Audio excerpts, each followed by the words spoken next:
Et puis Taylor va beaucoup plus loin dans cette légitimation idéologique. Il dit, vous savez ce que je suis en train de faire? C'est tout simplement, je suis en train de démocratiser le travail. Je le mets à la portée de tous. Avant, le travail appartenait aux ouvriers de métier et notamment à des syndicats d'ouvriers de métier et c'était un élitisme insupportable.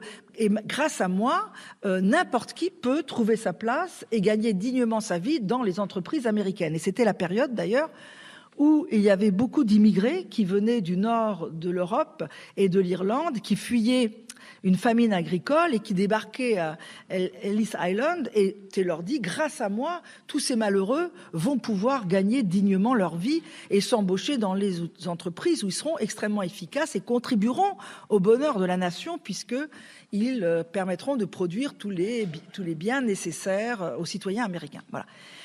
C'est très important de prendre conscience de l'effort idéologique que produit Taylor et qui aura un succès extraordinaire, cet effort idéologique.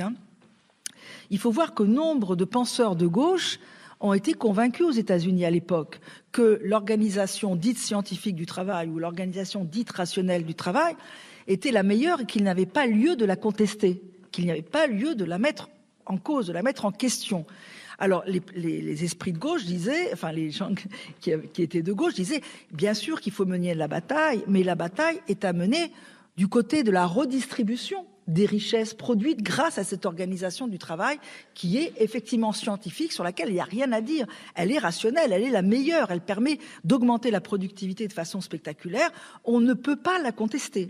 Et il faut même savoir que Lénine, à la fin des années 10, en Union soviétique, introduira le taylorisme en disant ça permettra de gagner beaucoup de temps et la classe ouvrière aura plus de temps, notamment, pour diriger le pays et donc prendre les rênes de la dictature du prolétariat. Donc c'était cette idée que cette organisation du travail est incontestable, elle est incontournable, parce qu'elle est scientifique et qu'elle permet la productivité la plus élevée.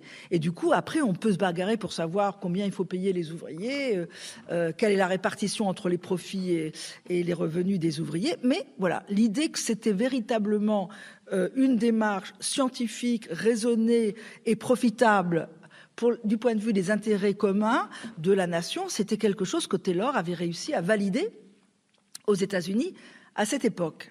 Bon, alors, ça